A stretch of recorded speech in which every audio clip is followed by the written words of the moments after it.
Tara mga mare, for today's video si Kuya Hari nga pala ang kasama kong mamalengke. Pero bago nga kami mamalengke, pumunta muna kami sa may mga laruan. Tapos kung ang mabilihan ng laruan itong si Kuya Hari ay dumaan nga kami sa Mr. DIY. Napakamura nga ng mga bilihin dito sa Mr. DIY Tabako. Siyempre itong si Kuya Hari ay ayaw na magpahawak sa akin, kaya naglalakad-lakad na naman siya papunta sa mga laruan. Sabi ko sa kanya ay nabilihan ko na siya, kaya wag na, tama na muna yun. Pero siyempre alam naman natin ang mga bata, gustong-gustong makakita ng maraming laruan. Purang laruan lang alam pa ang binili ko sa kanya kasi wala nga akong budget para sa laruan nila. Kahit papano ay napasaya ko rin ang anak ko sa kanyang laruan. Ito nga, nakita ko nga itong picture frame at naisipan ko nga bilhin. 49 pesos nga lang to at napakamura. May mga picture kasi akong napadevelop pero wala naman akong mapaglagyan, kaya hindi nga siya nakadisplay, nakatago nga lang. At dahil nakakita nga ako ng murang picture frame, ito nga ay nabubudol lang nga ako. Pre, add to cart na natin yan mga mare. Kaya ko nga pala dyan ang mga picture namin ni Baby Zoe, Kuya Hari, kaming tatlo nga lang pala. Naglibot-libot pa nga kami dyan ni Kuya Hari at ito nga nakita ko nga tong alphabet kasi nga mag-aaral na nga tong si Kuya Hari next na pasukan. Dalawang chart nga pala dyan ang nabili ko mga mare. Yung isa ay alphabet at yung isa naman ay from 1 to 10. Pag nakakita din nga ako ng mga accessories ay napapahinto nga ako.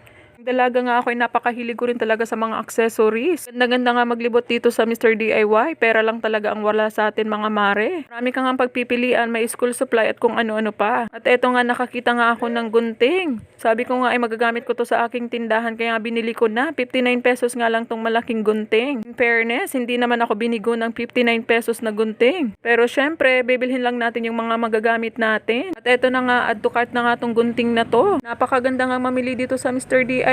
Ang mumura nga ng mga items nila. Good quality at affordable price nga ang mga tinda dito sa Mr. DIY Tabako. Kaya kung gusto mo nga mamili ng mga kagamitan ay pwede kang pumunta sa Mr. DIY Tabako. Makakatipid ka nga kasi nga napakamura talaga ng kanilang mga paninda. Siyempre, tayong mga nanay, dun tayo sa makakamura. Marami pa nga akong nagustuhan dyan bilhin sa Mr. DIY pero tingin-tingin lang muna tayo mga mare. Dumaan ulit kami ni Kuya Hari sa may mga laruan kasi nandyan nga siya. Tingnan nyo naman kung gaano kakukulay ang mga laruan dito sa Mr. DIY. Kaya maaaliw talaga ang mga batang tingnan ng mga nakadisplay. Tingin-tingin lang kami dyan ni Kuya Hari kasi nga hindi ko na nga siya mabibilhan. Kasi sabi ko sa kanya ay nakabili na tayo ng laruan mo. Sabi ko sa kanya ay pag yumaman na ako ay bibilhan ko siya ng kung anong gusto niyang mga laruan. Pero sa ngayon ay paisa-isa muna anak kasi nga wala pa tayong kayamanan. Kinukuha na naman nga siyang laruan pero sabi ko sa kanya ay hindi ko na yan bibilhin.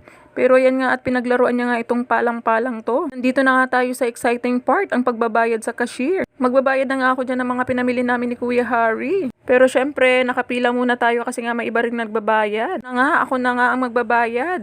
Nahirapan nga ako dyan mag-video kasi nga magbabayad na nga ako kay ate at hindi ko pa nga nailabas yung pangbayad ko. Ito nga, gamul na nga dyan ang lola nyo. Ganyan rin ba kayo mga mare pag nakapila? Naglalabas ng pera kapag magbabayad na talaga sa counter?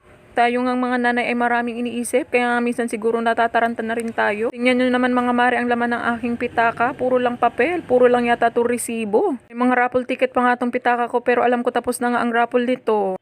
Syempre, sumasali naman tayo sa mga parapol para naman manalo tayo. Pero hindi nga talaga ako swerto sa mga parapol-rapol. Wala namang mawawala kung magta-try tayo, diba mga mare? Lagi nga akong nakakasali sa mga rapol ay sa LCC. Kaya nga LCC lang naman lagi ang may parapol.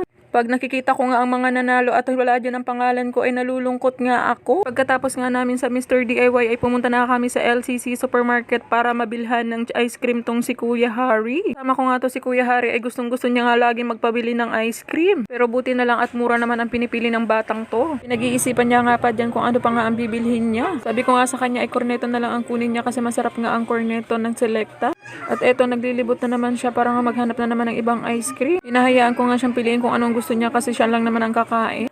Dahil kung ako ang pipili ng ice cream niya, baka hindi niya naman kainin at masasayang lang naman yung pera. Maraming ang flavor at pagpipilian itong Selecta ice cream. Hindi nga dyan yung corneto ang kinuha ni Kuya Hari at ito nga nasa stick lang. Hindi ko naman lagi pinapakain ng ice cream itong si Kuya Hari kasi baka nga sipunin na naman siya. Ito nga namin naisipang kainin yung ice cream na binili namin sa LCC Supermarket sa may Tabako City Mall. Ito nga pala ang mini park ng Tabako City. Napakaganda at napakalinis. Tingnan nyo naman dyan mga mare ang mukha ni Kuya Hari. Parang gulat na gulat sa ice cream niya. At dahil nakaramdam rin ako ng gutom, ito nga ay napakain nga ako ng mami dito sa labas. Gustong-gusto ko nga kumain ng pansit na may sabaw, kaya nga naghanap talaga ako ng makakainan. Buti nga ay na-discover ko itong kainan ni Pogi. Barangay ko nga pala itong si Pogi, kaya nga dapat nga suportahan natin siya. In fairness naman dito sa mami, napakasarap naman. At syempre, dahil nga naiwan namin si Baby Zoe, ay umuwi na nga kami dyan ni Kuya Hari. Sumakay nga kami dyan na dalawa ni Kuya Hari ng tricycle, pero binayaran ko nga siya para mga madali kaming makaalis. Buti na lang at hindi naman masyadong maulan dito. Bugso-bugso nga ngayon ang ulan dito sa aming lugar. At yan na nga si Kuya Hari ay pinaglalaroan na nga itong laruan niyang nabili namin. Hanggang dito na lang mga mare. Salamat sa panonood.